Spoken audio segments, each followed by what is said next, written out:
Hello students, how are you. Last काफी सारी videos post करने के बाद एक जो बच्चों का बहुत बड़ा डाउट आ रहा है कि how to prepare chemistry for MNS entrance examination. How to prepare chemistry for MNS entrance exam एक ऐसा सवाल है जो कि बच्चों के अंदर बहुत ही ज्यादा प्रिवलेंट है कि केमिस्ट्री की जो प्रिपरेशन है वो एमएनएस एग्जाम के लिए किस तरह से की जाए, कि how they can prepare chemistry section for their MNS examination. Past काफी सारी वीडियोस के पोस्ट करने के बाद मुझे ये चीज समझ में आई जब मैंने कमेंट्स को एनालाइज करा कि बच्चे पूछ रहे हैं कि केमिस्ट्री की प्रिपरेशन एमएनएस एग्जाम के लिए किस तरह से करी जाए ताकि केमिस्ट्री सेक्शन के अंदर एमएनएस एग्जाम में उनकी जो मार्क्स हैं वो बहुत अच्छे आए। अगर हम बात करते हैं केमिस्ट्री सेक्शन की, तो केमिस्ट्री आपके 10 से 15 क्वेश्चंस आपके पूछे जाते हैं और सबसे बड़ी बात यह है कि एमएनएस एग्जाम के अंदर आपकी जो नेगेटिव मार्किंग है वो अभी तक नहीं होती है। अब सबसे बड़ा सवाल हमारे पास ये आता है कि अगर 10 से 15 क्वेश्चन हमारे पास केमिस्ट्री के आते हैं तो हमें उनको किस तरह से अप्रोच करना है, क्योंकि 15 नंबर का मतलब है आपका जो रैंक है कम से कम हजारों में चला जाएगा अगर आपके सवाल गलत हो जाते हैं तो। एंड ये हमारी जिम्मेदारी है कि हम आपको चीजें बताएं कि आपको केमिस्ट्री को किस तरह से अप्रोच करना है। केमिस्ट्री अगर हम स्पेसिफिकली बात करते हैं तो केमिस्ट्री के अंदर आपके 3 सेगमेंट्स होते हैं। First one is physical chemistry, inorganic chemistry and organic chemistry.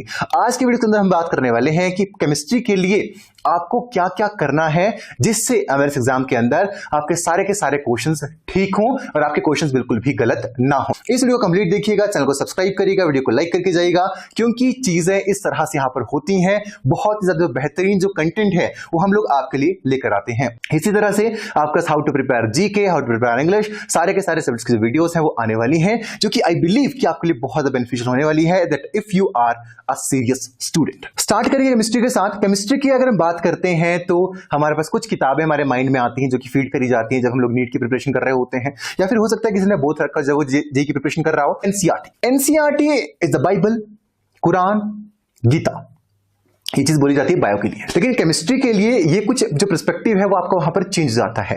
NCERT किस पोर्शन में आपको केमिस्ट्री के लिए पढ़नी है वो चीज बहुत ज्यादा मायने रखती है।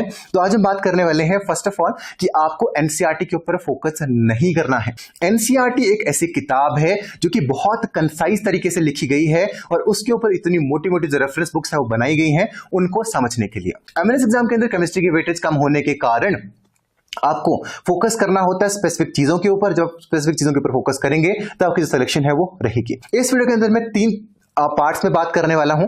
फर्स्ट ऑफ ऑल बात करने वाला आपकी फिजिकल केमिस्ट्री के बारे में, उसके बाद बात करूंगा ऑर्गेनिक केमिस्ट्री के बारे में, उसके बाद इन द एंड बात करने वाला हूंगा आपके साथ इनऑर्गेनिक केमिस्ट्री के बारे में, that how you have to approach those things, जिससे आपकी जो सारे के सारे क्वेश्चंस हैं वो बहुत ही अच्छे तरीके से सॉल्व हो सके। सो अगर हम स्टार्ट करते हैं तो केमिस्ट्री को स्टार्ट करने से पहले, किसी भी सेगमेंट में जाने से पहले मैं आपको चीज बोलना चाहूंगा कि आपको फोकस करना है 4 चैप्टर्स के ऊपर। जो आपकी क्लास 11th की किताब है ना, क्लास 11th की किताब में फर्स्ट वन जाओ some basic concepts of chemistry पे, दूसरा structure of atom, periodicity and properties और केमिकल बॉन्डिंग। ये 4 ऐसे चैप्टर्स हैं जो पूरी की पूरी केमिस्ट्री के class 11th and class 12th के एक मूल आधार है। तो आपको इसके अंदर बहुत ज्यादा चीजों को अच्छे तरीके से करना होगा। ये 4 चैप्टर्स अगर आपके पेट हैं तो ना आपको इक्विलिब्रियम में दिक्कत आएगी, ना आपको इलेक्ट्रोकेमिस्ट्री में दिक्कत आएगी, ना आपको केमिकल काइनेटिक्स में दिक्कत आएगी, ना आपको किसी भी इनऑर्गेनिक केमिस्ट्री के सेक्शन में आपको दिक्कत आएगी।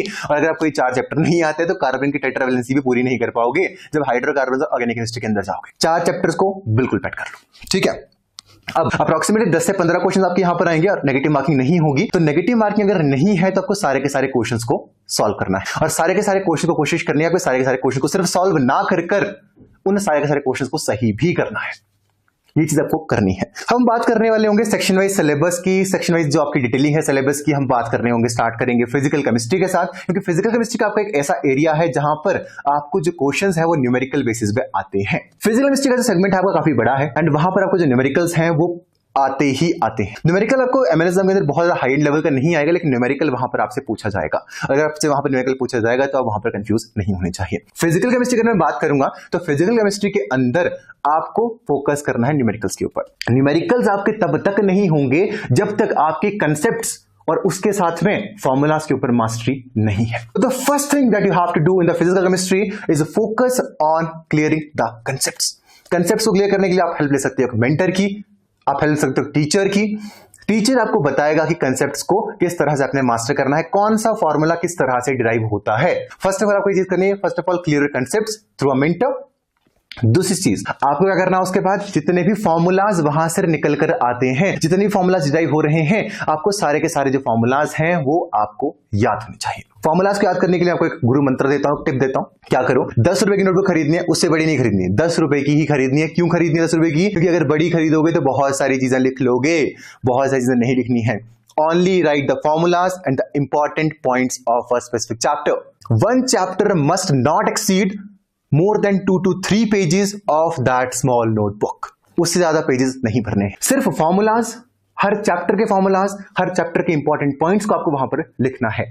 पेजेस को जब आप स्क्रॉल कर रहे होंगे, रोज आपको मॉर्निंग में उठ के पेज को स्क्रॉल करना है। जब पेज को रोज उठकर मॉर्निंग में स्क्रॉल करोगे तो आपको चीजों के बारे में बहुत अच्छी तरीके से पता चल पाएगा कि मुझे इस चीज को इस तरह से करना है, ये फॉर्मूला मैंने यहां पे पढ़ा था और इस फॉर्मूला को मैं वहां पर अप्लाई कर सकती हूं।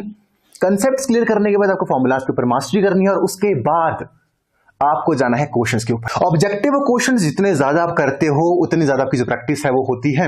Objective questions are must for your MLS entrance examination. अब ऑब्जेक्टिव क्वेश्चन के अंदर आपको जेई लेवल, ARRR लेवल के क्वेश्चन नहीं करने हैं, क्योंकि जितने ज्यादा टफ क्वेश्चंस करोगे आपका जो मोटिवेशन का जो लेवल है वो गिरेगा। And I should tell you this thing कि आपको मोटिवेशन लेवल को गिराना नहीं है, उसको उठाना है। Boost up your motivation levels and that is what I want from you. MNS level questions को करिए, डिफरेंट इंस्टीट्यूट्स के आप टेस्ट सीरीज को ट्राई कर सकते हैं, जो आपके वीकली टेस्ट होते हैं आप उसको ट्राई कर सकते हैं, टर्म टेस्ट को ट्राई कर सकते हैं, आप हमारे यहाँ पे भी आ सकते हो। Recently we are launching Sarathi crash course, उसके अंदर आपका सारा का सारा सिलेबस, सारे के सारे क्वेश्चन, सारे के सारे क्विजेस को करवाने वाले हैं हमारे highly experience faculty members which holds the minimum experience of 15 years and maximum of 25 years आपको पढ़ाने वाले हैं। And he has himself qualified the CDS examination 3 times and also given the highest number of selections in the whole country from the last many years. Not only this, 150 out of 150 marks, Simran Kunt in the year 2021. That is what we have created. So trust on the best mentors, be with the best, and you will be the best. And this is the success mantra. इनके आपकी physical chemistry में इतनी चीजें करने के बाद, concepts को करने के बाद, उसके बाद क्वेश्चंस को करने के बाद आपको रोज सुबह उठ के फॉर्मूलाज को रिवाइज करना है। You have to revise the formulas daily.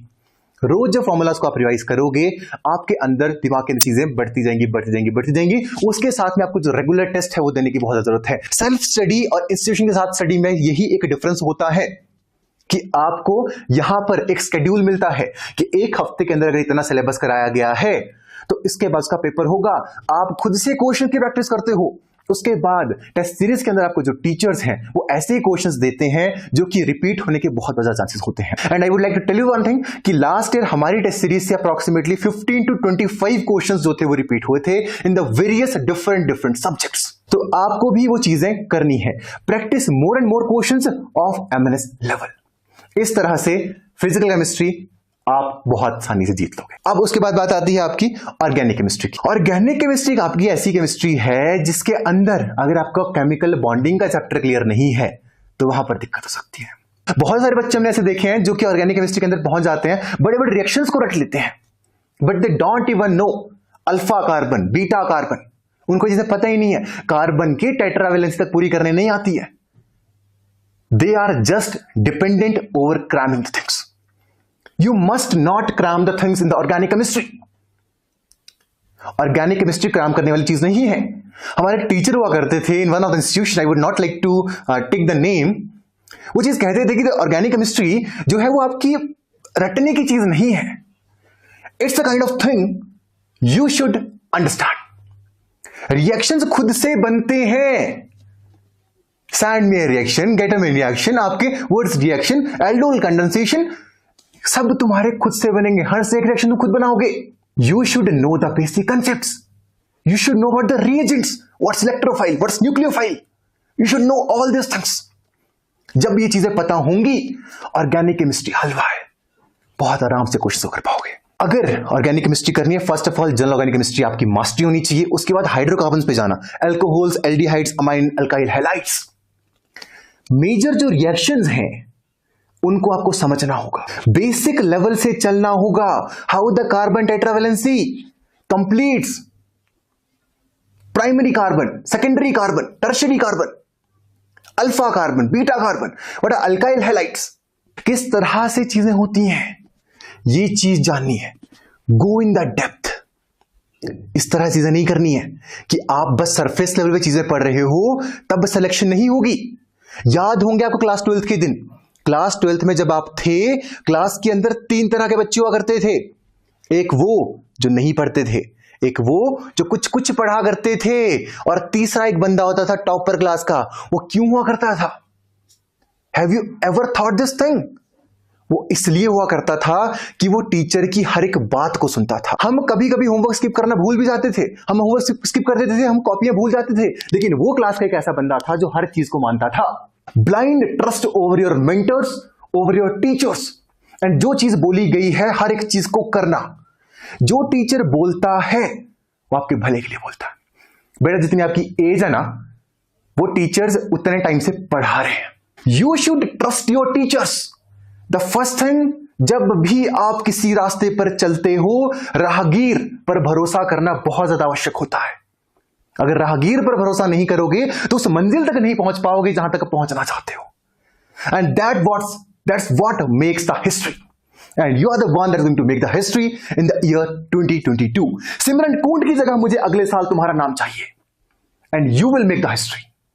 इस तरह से आप ऑर्गेनिक केमिस्ट्री को डील करोगे। अगली हमारी आती है इनऑर्गेनिक केमिस्ट्री। इनऑर्गेनिक केमिस्ट्री एक ऐसी चीज है जहां पर आपको एनसीईआरटी को पढ़ना है। NCERT is the main book in the case of inorganic chemistry. Inorganic chemistry के लिए एनसीईआरटी फोकस करो। जितनी एक्सेप्शंस हैं, जितने रूल्स हैं, उनको लिख लो। Write the rules in the notebook. You will definitely get the questions on the exceptions. You will get the questions. Straight lines आती हैं NCERT से। NCERT exemplar को solve करो, multiple questions को solve करो। You will never be able to remember all the things of the book. I was having a conversation with a topper once, and मैंने उनसे पूछा कि क्या तुम्हारा सिलेबस कंप्लीट हो चुका है? He said no. कुछ चीजें रह गई थी। चीजें हमेशा रह जाएंगी, लेकिन प्रीवियस ईयर क्वेश्चंस, पेपर का ट्रेंड जब तक आपको पता है, यू आर द वन जो कि पेपर के अंदर बहुत अच्छे तरीके से चीजों को कर पाएगा। मैं आपको आने वाले वीडियोस में ये भी बताऊंगा कि पेपर दिया किस तरह से जाता है, how you have to attempt the paper. Attempt करने की स्ट्रैटेजी होती है कि पेपर के अंदर आपके माइंड के अंदर ना स्ट्रेस ना हो। You should not carry the stress to the examination hall, and the stress should not be the thing that should be over your head in the examination hall.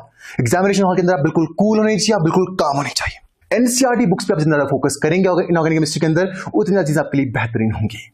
And जितनी ज्यादा practice करेंगे, practice practice practice is the major rule that you have to follow and you will follow for MNS examination.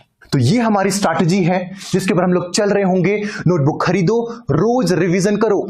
Revision is the key to success. अगर आप 8 घंटे दिन में पढ़ रहे हो, 3 hours should be your revision time. 3 घंटे कम से कम रिवाइज करो। एंड आपका जो मेजर टाइम है वो पढ़ने पे जाना चाहिए, not on collecting the material from the various different sources. Various different sources पे जाके मटेरियल कलेक्ट नहीं करना है, वो काम हमारा है। Let us do that. आपका काम है सिर्फ पढ़ने का। अलग अलग जगहों पर 36 तरह की वीडियोस देखने के बाद जब जो तुम मटेरियल कलेक्ट कर लाते हो, दैट्स वर्थलेस। क्यों वर्थलेस है? टाइम तुम मटेरियल कलेक्ट करने में वेस्ट कर रहे हो रादर देन उसको पढ़ने में। लास्ट में कॉपियां भर जाती हैं लेकिन दिमाग नहीं भरता। Focus on your inner growth, focus on your time. Time की एक बहुत बेहतरीन चीज है कि हम उसको फ्री में यूज तो कर सकते हैं, लेकिन उसको रीयूज नहीं कर सकते। टाइम सबके लिए फ्री है। जो इसका बेटर यूज करता है ना, वो कहीं पहुंच जाता है, और जो बेटर यूज नहीं कर पाता है वो कहीं भी नहीं पहुंच पाता। When you wake up in the morning daily, सोचो कि today is the last day of my life, and आज मैं ऐसा क्या करूंगा जिससे मेरी लाइफ बेटर होगी।